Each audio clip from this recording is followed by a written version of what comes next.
So welcome back, everybody. We are continuing in chapter 36, which we began last week. We're actually holding at V'zeu inyan hishtalshelus ha'olamis, just about like 12 lines off the top of the chapter in the original text, which is on page 90. As always, we, especially again for the newcomers, we always suggest you can see the previous classes on this very website. Just put the Tanya on the link box. This very last class, again, to understand the flow of the 36th chapter. As again, we began last week, and as always, we additionally note of the TanyaOnline.com website, which has not only all the previous classes, but easier access to the previous classes. And again, namely, you can follow there with the text. So the Zeu Inyan, again, it's about 12 lines from the top of the chapter, not the top of the page. The Zeu Inyan Shtalshelus Ha'olamis v'yiridos v'madariga l'madrega deriba elavushim hamastirim ha'oir v'achayis shemimenu yizbarach ad shenivra elam hazeh hagashmi v'achumri mamash. So what Alter Rebbe is basically saying that in the spirit of this Perek is that Kodesh Baruch Hu, the reason rather for all of creation was ultimately this very physical world. So if you think what is the closest place, or what is the place which is the utmost connected to Hashem, is where Hashem's entire focus is, not in the Eilam Elyonim, not in the supreme worlds, precisely this physical world. Again, you can see the flow as we get into this into this culminating vord, this culminating message. To understand it better, again, I really encourage you to see last week's class on the TanyaOnline.com website, or this website, that there is the Alter Rebbe just brings that famous Medrash Tanchum in Parshas Nosei, where the Medrash notes that HaKadosh Baruch Hu Nis'ave, or the quote of the Medrash there is Nis'ave HaKadosh Baruch Hu Liyas Le'dira B'tachteinim. HaKadosh Baruch Hu had a taiva, he had a covet, he had a desire, he had a lust, he had a temptation to have a dwelling place in the Tachteinim, in this physical world. And then, as we mentioned and expanded on this notion of Tachtin and Elyon last week, which essentially doesn't exist with God, to say he's one place, he's more than another. Malay kol haaretz kavodei, es hashemayim es haaretz ani malay. Hashem says, I fill every heaven and earth, and not only physical heaven and earth, but the heaven mean to say the heavenly sphere, the supreme, the Elyon, and the haaretz would mean the Tachtin, the inferior, the lower sphere. But in this case, it's not only lower, but ein Tachtin l'matamen, it's the lowest, it's the lowliest sphere and realm. And that's where HaKadosh Baruch Hu had a type, that's where HaKadosh Baruch Hu had a desire, that to have this physical, Olam Hazeh Tachtin's physical world, to have it a Dira B'Tachteinim, to have a dwelling place for himself, and a home where he can feel maximally comfortable. And that's the purpose of all creation. So if you think of that's the purpose of all creation, if you think what is, for example, Gan Eden? Where's Gan Eden, for example, Eilam Haba? Gan Eden, Eilam Haba, the Eilam Elyonim, where do they stand in the picture? So if you think about this correctly, and based on this medrash, that they, Lashon of the Alter Rebbe here, they are very distant from HaKadosh Baruch Hu. They are distant from HaKadosh Baruch Hu because they are, in one hand, they are a spiritual world, a world which doesn't have the confines and finite and the confines and the finite aspects of this physical world. It's a world, for example, of Neshamas Gan Eden. Yet, if you think about the HaKadosh Baruch Hu himself in comparison to these elements, HaKadosh Baruch Hu excuse me, HaKadosh Baruch Hu himself, Chas v'Shalom, to say that that's where the essence of HaKadosh Baruch Hu is, meaning to say that the fact that you call something an Olam, a world, that itself shows on the infinite, not only just the bit of distance of HaKadosh Baruch Hu and that Olam, it's an infinite distance of HaKadosh Baruch Hu and any Olam, may it be an Olam HaElyon. Hashem is not a world, Hashem is not Gan Eden, Hashem is beyond description. And especially when you say there's a world of Atzilus, a world of Bria, a world of Olam Haba, a world which is a world for the Neshamas, the expression, mere expression of world, shows that there's a concealment and of God, which enabled rather the world to come into existence. Olam lashon helen v'hester. The world has the same. The mere fact that there is a world, may it be a very spiritual, a lofty world, the fact that it has a description, it's called Olam Haba, it's called Gan Eden, it's an Olam, a world as spiritual as it might be. When you say world, God is beyond description. You can't think of anything so diametrically distant when you or two so distant entities like God, which is beyond description, certainly not beyond Olam Helen, Olam lashon Helen, the Hester, world which world by definition is a world by definition. Again, the term world is concealment of the Creator. That for that matter, that's how it could shape and form itself into a world. Had the Creator been completely revealed and manifest the way He is for Himself, by Himself, or in His full glory and infinity, the finitude cannot exist in the face of infinity. So there's some finitude in an Olam, and any Olam may be a spiritual Olam. For that matter, the fact that it's called Olam, and it has its particular presentation, its particular Gili Ziv Hashchina, whatever, for example, exists in Gan Eden and Elam Ha'el, these Elam Esalyanim, is that itself shows, that itself is the greatest demonstration that it's very rochik, it's very distant from Creator. Creator is infinite, Creator is beyond even the description of Ziv Hashchina, that's Hashem is beyond that. First, for that matter, Ziv says it's the ray of the Shechina, means say it's not the Shechina itself. And I'm quoting the Ziv HaShechina from what the Gemara, the Mishnah tells us, that Neshamis they have ano, they have pleasure from the ray of the Shechina, which again exists in Gan Eden. That itself shows how distant the Gan Eden is from God. It's only the Ziv, it's only the ray of the Shechina. Neni means to say it's something which you can only have ano, something which you can relate to. Can we relate to God in His genuine state, in His infinite state? Impossible.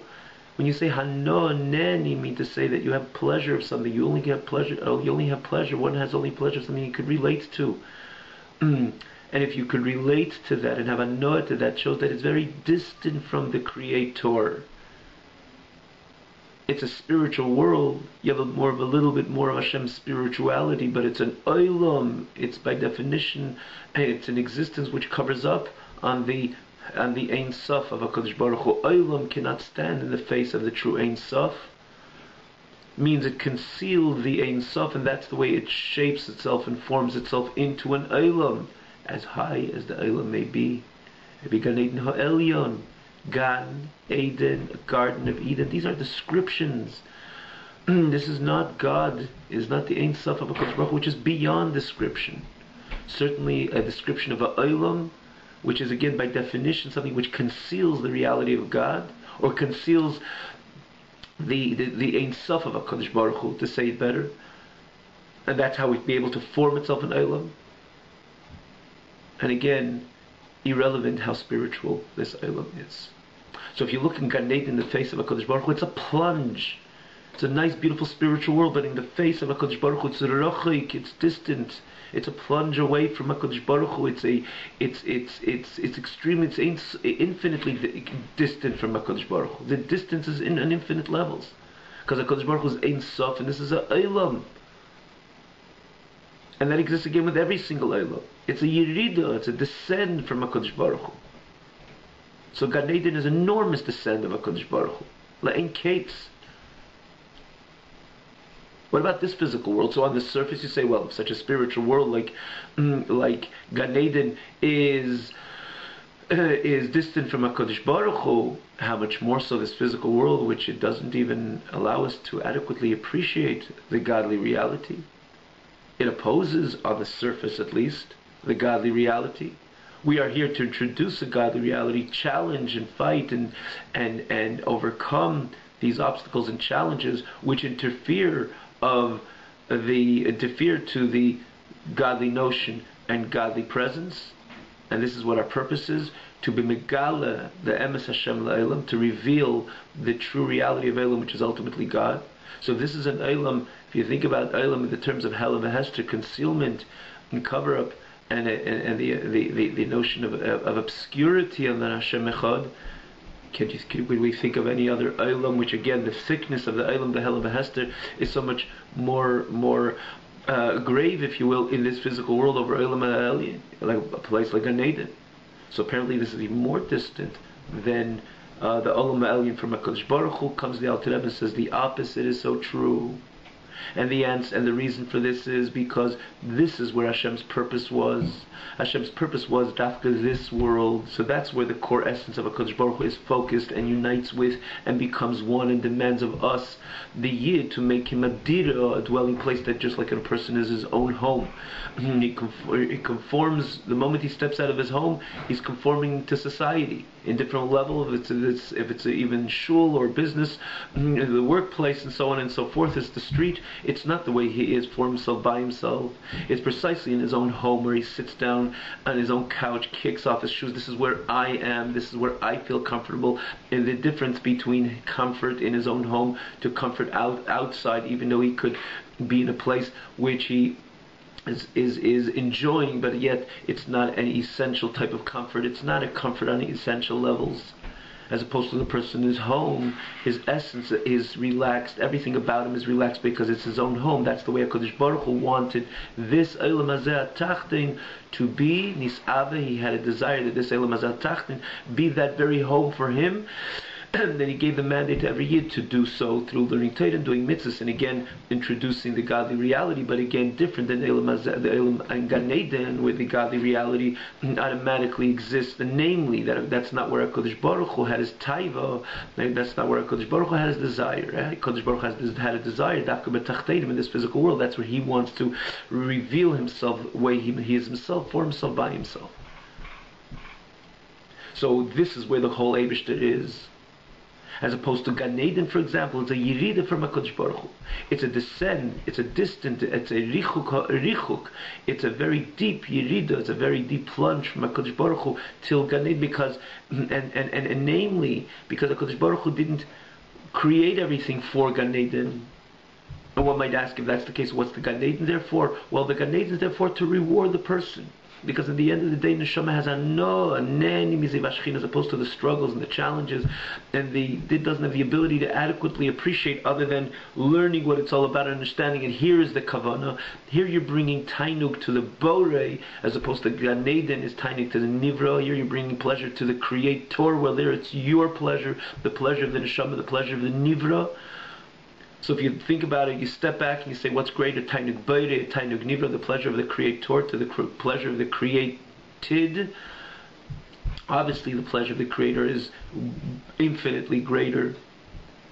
But because we are the ones who, the Yid is the one who toiled, who brought this tainuk nivra, so the Eibishter creates the Gan Eden in order to reward the neshama. And not only he should overall appreciate the tainuk bayre, but he himself, the pleasure of the creator, but he, and again, which is making this world of his a dwelling place for Hashem.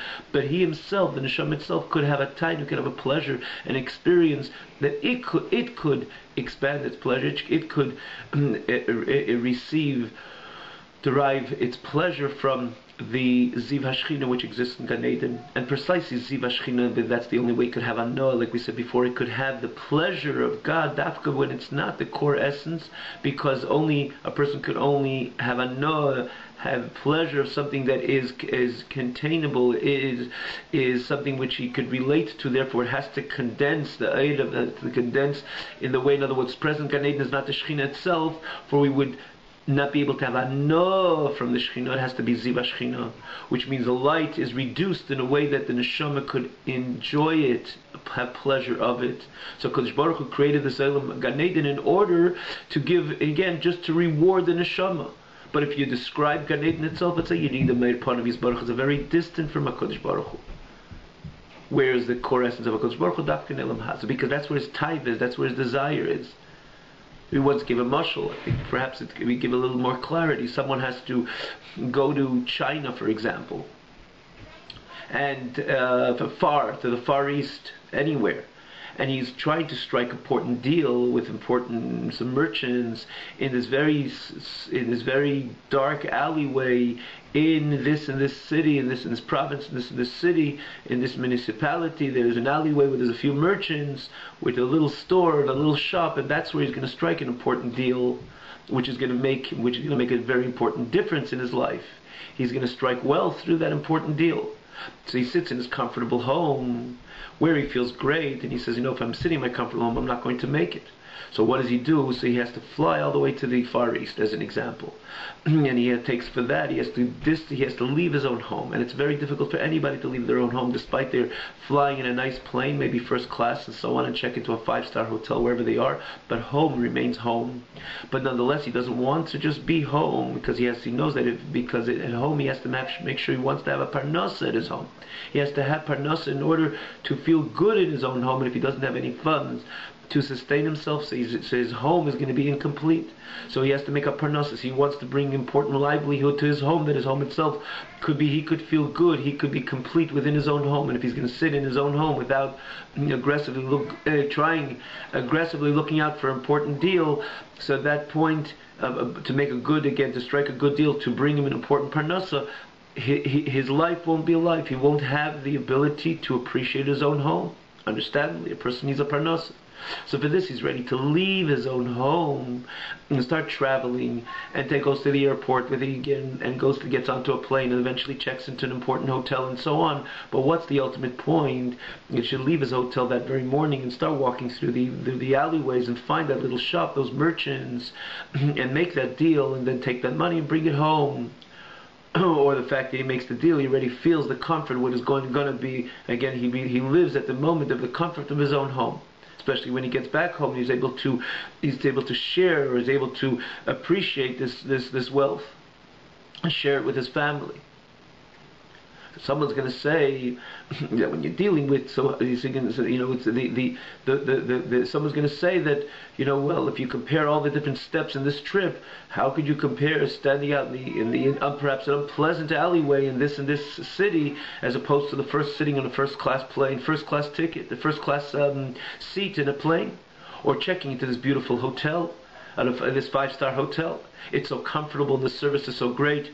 And one is going to say, maybe perhaps just stay there, or put the emphasis on sitting in this beautiful plane, in this beautiful seat with all the entertainment, or the comfort, or sitting, or putting an emphasis on that 5-star hotel with all its comforts.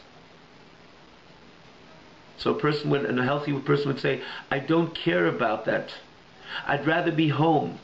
Every healthy person would rather be home than do the muchinish to get onto the plane, as beautiful as that plane is, as beautiful and as comfortable as the seat is, as beautiful that first class service is, as beautiful as that hotel is. I'd rather stay at home.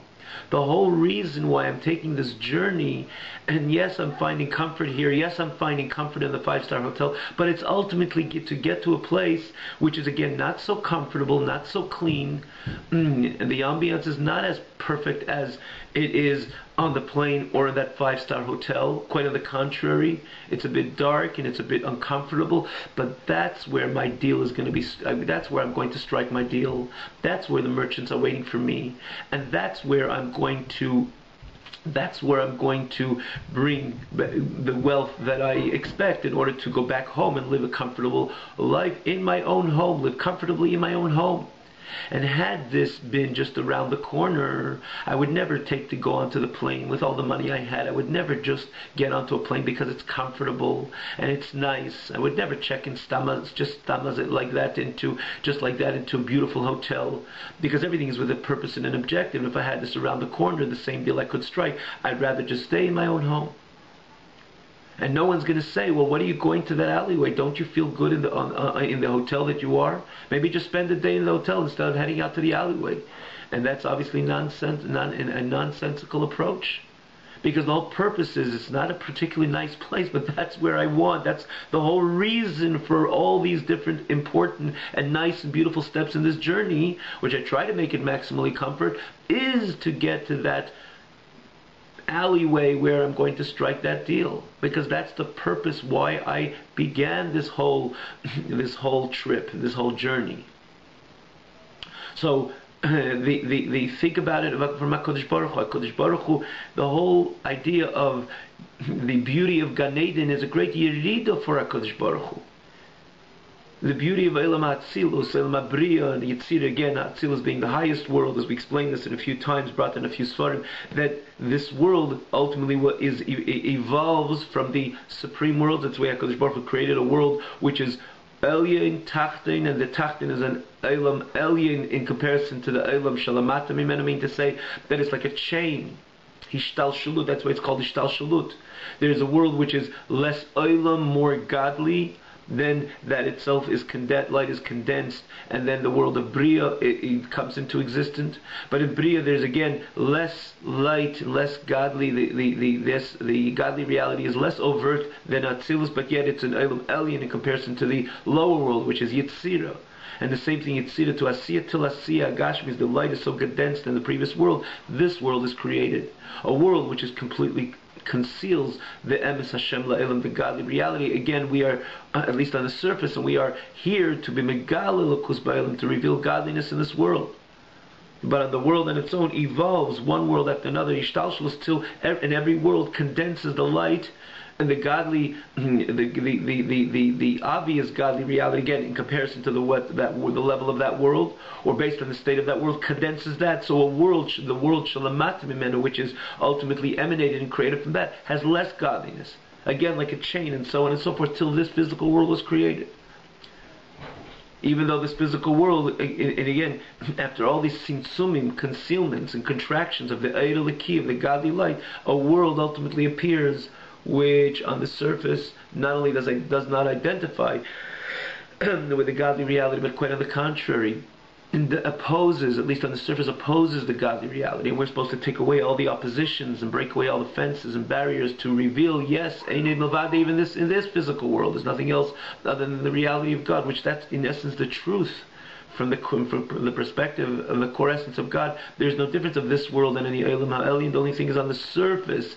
When you're dealing with revelation here, there is no revelation. Quite on the contrary, there's just Hel and Behester. There's just concealment, and there's just a cover-up of the emes Hashem, of the godly reality. So HaKadosh Baruch Hu ultimately, and where is HaKadosh Baruch Hu's plan? Where is HaKadosh Baruch Hu wrath? Where is HaKadosh Baruch Hu's desire to be here, b'tachteinim? Like the merchant goes through all the steps in order to end up in that perhaps unclean alleyway, because there he's going to strike the deal. The Kodesh Baruch Hu creates all these worlds, supreme worlds, including Gan Eden, which Gan Eden would be in the parable, like this beautiful plane, the first class seat and first class service. It's beautiful. But from the perspective of the original merchant, he doesn't need that. Going away from home is already a yirida, as a descent in his comfort. If you use the same term as descent, it's compromising his comfort. He'd rather be in his own home. He doesn't need to go onto a plane. What about that 5-star hotel, which is again HaKadosh Baruch Hu creating a Elam Elyon, a Gan Eden Elyon, which is there's more comfort and there's more entertainment. But to the average merchant, he's not interested in that. Again, if that would be just around the corner, he would go there without going through those steps of that comfort, because it's distancing himself where he feels at most comfortable, which is in his own home. HaKadosh Baruch Hu feels just where the way He's formed himself by Himself with His Ein Sof, creating an Eilam Ha'elyon is already a Yerida, is a great distance and a distant descent from HaKadosh Baruch Hu, from His Mokim, from His own place. But where HaKadosh Baruch Hu is going through all those steps in order to come to the alleyway to this physical world, because that's where He has His taiva. Just like the merchant, he's there just to get there and strike the deal there. So as much as on the surface, how could you compare that unclean, perhaps, alleyway to the beautiful comfort of the hotel? But he doesn't care about the hotel. He has his ambition, his goal, his objective is to strike the deal precisely in that alleyway, in that little kiosk where those merchants are. And he really doesn't care about not the plane, not the hotel, because that's distancing himself. It's not closening himself to his comforts. It's distancing himself from his comforts, which is naturally his own home, like any other healthy human being. And the reason why he's going there is to enhance, to connect, in order that his home should be a home. Should be a comfortable home. And that's why he's ready to strike the deal. Nis'ava HaKadosh Baruch Hu lis le'dira b'tachtenim. HaKadosh Baruch Hu wants a dira, dwelling place. Here, that's where he has his mind, his focus. Hence, that's where he is. Where a person is machshavte shaladim shamo nimtza. Where the person's thoughts, that's where he is really found. You could sit in a room, but if your thoughts are in a different place, that's where you truly are. How much more so it's not your thought, it's your whole taiva, your whole inner desire is to be there. That's where you are. Nisava Kodesh Baruch Hu lis le'dir b'tachtenim. That's where he is. Similar to the merchant, that his mind, his focus is not to get carried away with anything else, but just to be, again, we're not talking about carried away in the example again, l'chas v'shalom, things which are trivial, or even less than that. We're talking about even the spiritual experiences of Gan Eden, which is again the comfort, the plane, the hotel. And again, he knows at 7 o'clock in the morning he has to be out, heading towards that alleyway, or towards that city, that town, towards that alleyway. He's a mensch and does everything, but that's where his mind is, not everything else. HaKadosh Baruch Hu goes through the Seder Ishtalshlus in order to create this physical world. Like we said, it evolves from the spiritual worlds. So there's Gan Eden Elyon, which it says again, it's Eilam HaBriya, Gan Eden HaTachton, Eilam HaYitzira, higher than that, Eilam HaTzilus. The Eibishter goes through journeys in order to create this physical world. As this physical world evolves like a chain, like evolves from the supreme worlds, again, world after world, each world presenting less godly, the godly reality, at least on this overtly presents less, it's more covert. The godly reality is more covert in every Eilam, as it condenses the Eiliki, which the lower world, which would be created by definition, a lower world, meaning by the term lower means a less of the godly reality. The godly reality more concealed and covert, which makes it an Eilam, that itself makes it an Eilam HaTachton.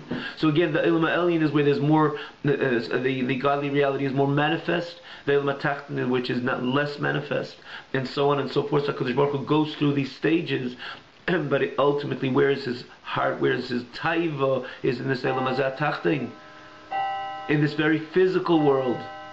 And so someone's going to say, well, why doesn't he just stop there? Why doesn't he just appreciate the Eilam of Gan Eden? But he's not interested in the Eilam Gan Eden, as beautiful as it is. How could you compare the comfort of a beautiful hotel to standing in an alleyway? But I'm not interested in the comfort of the hotel. HaKadosh Baruch Hu is not interested in the Gan Eden, even though it's a beautiful place, and it's ultimately a place where the neshamas are rewarded. Neni miziv hashchina. But that's not where Hashem's primary interest is. It's nice. The 5-star hotel is nice. And again, the HaKadosh Baruch Hu created the Gan Eden in order the neshama to have a no. Because Hashem wants to, HaKadosh Baruch Hu mekapeach schar kol beria. HaKadosh Baruch Hu says, you toiled, you're going to get the reward, something that you'll be able to appreciate. So I created the Gan Eden. So the HaKadosh Baruch Hu passes through the Gan Eden, and so again creates the Gan Eden and goes through every Eilam, but he's not interested. It's not his primary interest. On the contrary, if you define Gan Eden on its own, it's a Yerida, it's a descent, because the HaKadosh Baruch Hu, as we said, is beyond description. But HaKadosh Baruch Hu is going through all these different stages in order to create this Eilam HaTachton. This is the reason why I created everything, in order to connect with Eilam HaTachton, with his physical world. And again, by learning Torah, by the Yid learning Torah and doing mitzvahs, that's where he makes a dwelling place for Hashem. So let's try to see a little bit of the text inside. This is the chain of worlds and their descent from one level to to another level, from the many, many garments of Astirim Ha'ir V'Chayis, which conceal the light and the energy from HaKadosh Baruch Hu. Again, level after level, world after world. For that matter, it says in a number of places, it's quoted, the four elements, the four worlds, Atzilus, Bri, Yitzir, Asiya, then the physical Asiya, Gashmis, which is the world we live in, which there isn't anything lower than that. That's the word Tachtainim, because if we could have gotten lower, so it's not Tachten, there's another level of Tachten. This is, as the expression is, Ein Tachten Lamat Menu. There's nothing lower, as we all know it. We can appreciate it. And this is where one, again, where the garments which cover up of the light and the energy of HaKadosh Baruch Hu till this physical world was created, till this physical world was created. And not only Gashmi, a physical world, but Chumni, a mundane, crass world, Mamosh. And Vahu in this world is a Tacht Madrega, it's the lowest in level. Shein Tacht L'Matir. There's nothing lower. And again, we say lower, it's not stories which are lower, a higher Elam, a lower Elam. As we started saying, it says, even though it says in a number of places, it says four worlds, just to complete what we just began a moment ago from the four, but it says there's infinite amount of world. And it says there's infinite amount of world, even though again generally it's compartmentalized or it's generalized in generally noted the four worlds, Atzilus, Bri, Yitzir, Asiya, and then there's physical Elam Asiya. But this is an Elam which is Ein Tacht L'Matir Mimenu. There's nothing lower.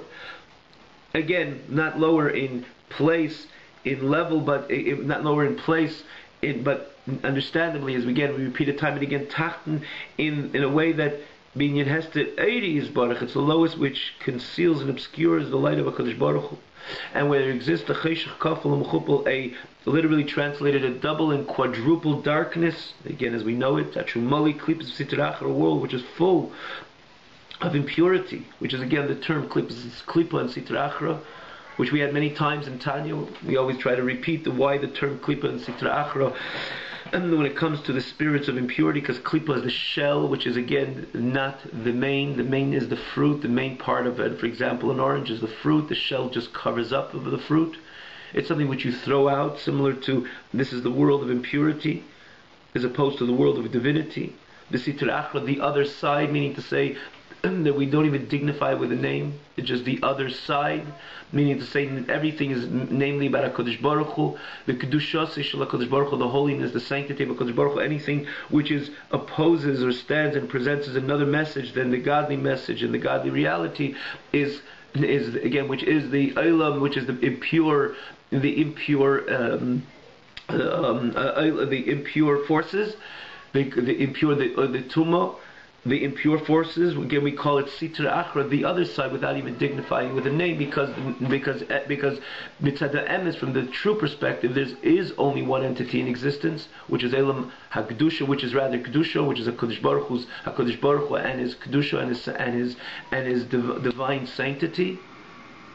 That's why we only say Sitra Achra, but nonetheless we know that the world, the spirit of impurity could become very intense and present itself with important presentations, as we all know it.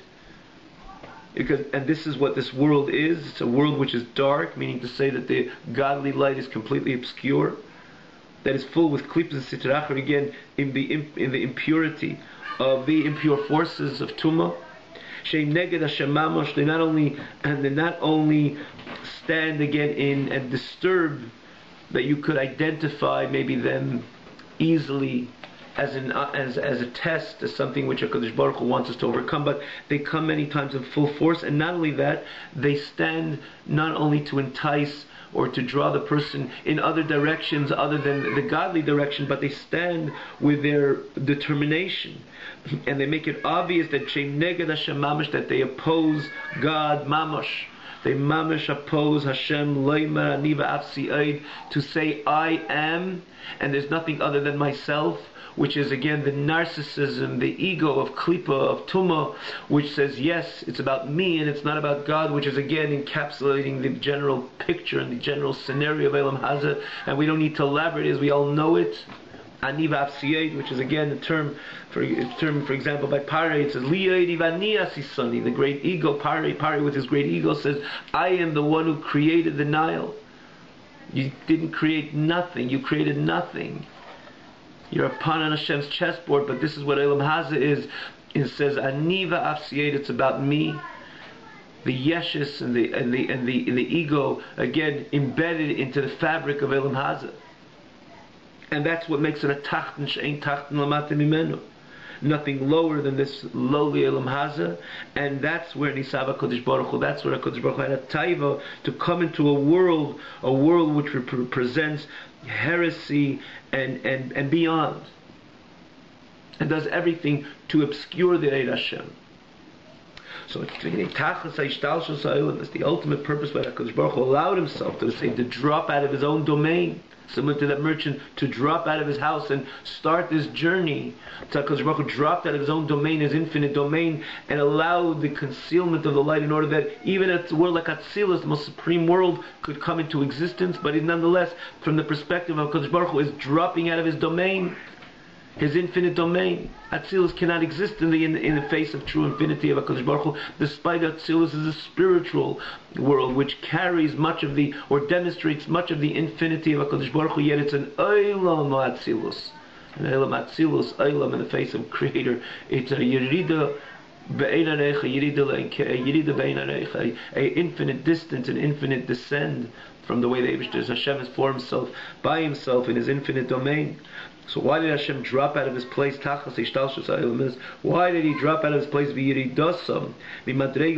allowed the evolving of one level to the next, is like again the merchant allowing himself to go from stage to stage. It's not for the supreme worlds as spiritual as they are. It's a descend.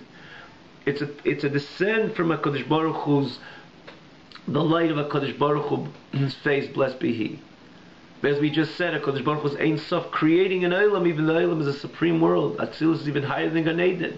Or think about Gan Eden, which is a world lower. Gan Eden Elin is Elam Abriya. Gan Eden Atach is Elam Hayitzira. This is a Yerida. This is a great descent from the light of HaKadosh Baruch Hu, from the true light and infinity of HaKadosh Baruch Hu.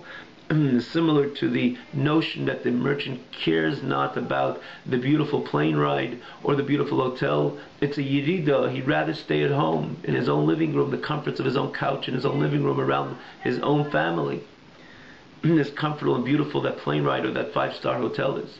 And the same thing, it's a Yerida, Kodesh Baruch Hu leaving his infinite state and allowing an Olam, as spiritual as this Olam is, to come into existence. It's a Yerida for HaKadosh Baruch Hu, it's a descent for HaKadosh Baruch Hu. And what's the Tachlis? What is the ultimate objective of Olam Hazat in this physical world? That alley, that unclean alleyway, that little kiosk, which is unpleasant. The environment is unpleasant, but that's why I allowed myself to leave my home ultimately to get there. And in this case, the Tachlis is Olam Hazat Tacht, and the ultimate objective of this physical world. This is what I said in HaKadosh Baruch Hu's desire, at least nachas ruach al fun of Yisbarach, that HaKadosh Baruch Hu would derive pleasure. When a world which is full of Sitra Achra is subdued, and again, ultimately through the avodah of the Yid, the service of the Yid, the Yid is the messenger of HaKadosh Baruch Hu. In the end of the day, not only the Yid, but even the Gentile ultimately carries their responsibility in making this world a domain for God, via them keeping their 7 mitzvahs b'nei 7 no-high laws, which again, in a different way, they are ultimately part of this master plan. For that matter, every part of creation is part of the master plan. But who is the one who turns the wheel? HaKadosh Baruch Hu gave this holy mandate to the Yid and said, you are the one who's going to lead this whole entire enterprise, and ultimately subduing the Sitra Achra, subduing the impure forces which are so dominant on the surface, they're so dominant in this Olam. And the darkness of this world will be transformed, transmuted to light, meaning that that the infinite light of HaKadosh Baruch Hu will shine and will be revealed in this very domain of darkness and obscurity, in this very domain which Sitra Achra seems to be dominant, and which the world of impurity or the forces of impurity appear to dominate. And not only in one place of this physical world, but in the entire physical world. the entire physical world will be transformed, that the light of HaKadosh Baruch Hu will be obvious in every place in this world, which is interesting. The Alter Rebbe says, Kol Ilam Hazeh, because sometimes we say, oh, well, look how I come into my shul, I feel the presence of God. In Yerushalayim, or in a place of kibbutz of Yidden, Bnei Brak, or Flatbush, Borough Park, Crown Heights, and all these places where there's a kibbutz of Yidden. Despite it's part of Elam Hazeh, it's part of the very fabric of Elam Hazeh, but we brought so much kedusha, we feel the godly presence in every step. And children learning Torah, and Yidden giving tzedakah, and going to shul, and a minyan, and a shir. True, it's tremendous that we take any city and we transform it and we make it a city which, again, God's presence becomes obvious. And again, this is via the spirit of Torah and mitzvahs, but there's more so that the Yid could see and identify, because the ultimate objective is not only the knowledge or the good inner feeling of a society aligned with Torah and mitzvahs, but we're able to see literally eye to eye with HaKadosh Baruch Hu, which is one of the promises of Mashiach. Ki ayin bi ayin yiru, we'll be able to see the godly reality with our own physical eyes. Our flesh will identify with the godly reality, and it could be in different important places because there's so much Torah and mitzvahs.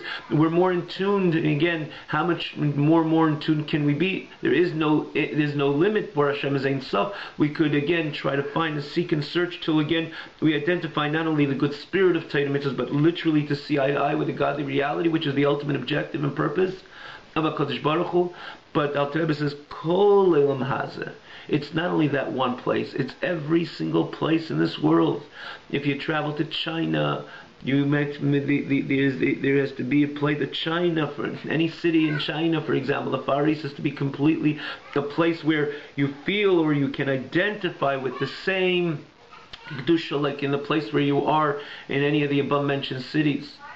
And same thing if you're in any state, in any province, in any country around the world. Hashem says, I created the entire world, and I want the Kol Elam Hazeh Kulei, the entire world, to be transformed to a place where the Eid Hashem could feel comfortable, like man is comfortable, is in his own armchair, in his own couch, in his own home. Hashem says, I want the entire world to be a place, a home for myself, where the Eid Hashem could be felt Kol Elam Hazeh Kulei, in the entire world. And this is the objective. And he says more so because that's where I am. That's where my heart is, and that's where my taiva is. So ultimately my connection to this physical world is much greater. Not only much greater with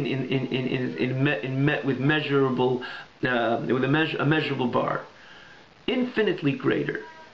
That's where I am. This is what I want, says Hashem. It's like someone say, where are you happier, on the plane or when you struck that deal? There is no comparison. I'm there. I went onto the plane and checked into that hotel just to strike the deal. There is no comparison.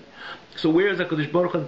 The HaKadosh Baruch Hu is precisely in this physical world when the job is done or is being done, that the world is being transformed, the darkness of Elam Hazeh being transformed to the light of HaKadosh Baruch Hu. That's where HaKadosh Baruch Hu is. His whole core essence is there, because that's where his taiva is. Not only his machshava, but more than his machshava, that's where his whole desire is. That's where he is. And that's where he is, consequently, that's where he is even greater and more present or more connected to, more than the way he is in Gan Eden. For that matter, in Gan Eden we use this, go to the back to the same term. Nenin, what part of HaKadosh Baruch Hu is in Gan Eden? Only the Ziv HaShechina. It's only the ray of the Shechina. The essence of the Shekhinah is not in Gan Eden. Where's the essence of the Shekhinah? Down here in this world, because that's where the Eivishter is. That's where the Hashem's Taiva is. When you open a Mishnah and you do a mitzvah, or you learn Torah and you do a mitzvah, that's where HaKadosh Baruch Hu, that is HaKadosh Baruch Hu. That's the Shekhinah itself. It's not the ray of the Shekhinah. It's the Shekhinah. So why don't we feel it, and why aren't we consumed to that infinite presence of HaKadosh Baruch Hu? That's the Shekhinah itself. And even Gan Eden, the neshama cannot come in with a body, has to be divested of body, because the great light which exists within Gan Eden. And yet we say it's just the Ziva Shechina. Here, if it's the Shechina itself, how come we couldn't exist? But that's the way HaKadosh Baruch Hu established in order for us to exist as human beings. And again, the Neshama also entering into a Guf Tachtoini, which means an inferior type of body, because HaKadosh Baruch Hu wants it via not only in this physical world, but again via the world, via the Yid Neshama, not divested from body, but invested in body, which the body again becomes Tachton in comparison to his Neshama, and that's where the job is done. So HaKadosh Baruch Hu, it says that I'm going to turn off a bit of the light that you should be able to exist, just to do the job, but irrelevant, the whole essence is there. For example, someone's going to have a chest full of gold worth $1 billion or millions of dollars, but he needs the lock. He knows it's all in there. It's just locked up. It's just closed. And someone's going to say, or you're going to take that, or you're going to take $50. $50 is a $50 bill. You can go buy yourself a nice lunch, or go out to a restaurant. Here you can have a great anah. Here you don't have the anah because it's the millions of dollars are locked in. Every healthy person would say, just give me that chest of gold and silver. It'll open up one day. We are going to see eye to eye with God one day. Ayin b'ayin yiru. How will we exist? Again, Al Rebbe deals with it later as well. But I know that the whole core essence of HaKadosh Baruch Hu is there, and it's precisely here, not in Gan Eden. There it's only Ziva Shechina, the Ray of the Shechina, like the Lashon in the Mishnah.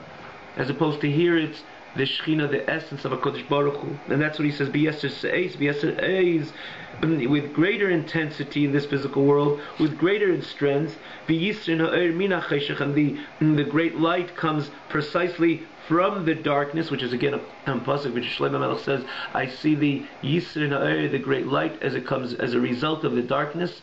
Just ki Yisrin ha'chochma min ha'sichlus, like you see the wisdom from the opposite of wisdom, which is sichlut. And so the Shlomo, which has so many different pirushim, again, that we are able to appreciate the light from the darkness, or when the darkness, in this case, the translation is when the darkness itself, in other words, when there's always light, we can never appreciate light. When there's darkness and then we see the light, we can appreciate the light. But here there's a deeper meaning, that when the darkness itself is transformed into light, that's when there is not the regular air, but the Yisrin ha'er, because that's where you're fulfilling Hashem's desire. Hence HaKadosh Baruch Hu, but his whole core essence is here, much greater than Meharose Ba'elam Misalyenim, from his ha'ara, which means from his emanation, or rather from his from the light, which stems and emanates from HaKadosh Baruch Hu, the supreme world, Shemeir Sham, which truly he shines there, but al levushim v'hester panim, rather just through garments and concealments of the inner face of HaKadosh Baruch Hu, Mastira Malimim, Ein Sof Baruch Hu, which by definition, them as an Eilam conceal and obscure the light of HaKadosh Baruch Hu, the infinity of HaKadosh Baruch Hu, Shalivatul B'Mitzias, they shouldn't completely lose their entity. Because again, in the infinity, nothing can exist. Even Gan Eden can't exist. Atzilus can't exist. So in order for Atzilus, even Atzilus, which is even higher than Gan Eden, to come into formation, is only that HaKadosh Baruch Hu has to conceal his great light. And again, in the example which we gave, leaving your home is a descent. Even you're going out to this beautiful plane, and this beautiful, entering into this beautiful hotel, staying in that beautiful hotel. It's a yirida, it's a descent. You'd rather your whole essence is manifest when you're at home, and you're not when you're conforming to society, even with the comforts of your surroundings. And the same thing, the whole formation of an Olam Elyon is, by definition, the fact that it could become an Olam is that HaKadosh Baruch Hu removed his Ein Sof, removed his infinite light, because in the face of HaKadosh Baruch Hu's infinite light, you cannot have an Olam. So it's a Yerida. But if that was the objective, it would be fine, but it's not the objective, so you're cut off from both ends. On one hand, it's a Yerida, and the other hand, it's not the objective. Again, it's not the objective of the plane and the hotel. A Gan Eden is not the objective. What do you remain with? You remain with a world which is distant, Be'ein Arieh, distant from HaKadosh Baruch Hu. As opposed to Elam Hazak Tachten, even though this is, again, when you look at the chain, the evolving chain of Elamness, of worlds, this is the lowest. And again, similar to the example which we gave, you cannot compare the beauty and the ambience in this beautiful, beautiful hotel to that, again, we use the word unclean, perhaps, maybe even worse, type of alleyway. But that's where the objective is. That's where the person's soul is. That's where this person's heart is, to strike the deal there.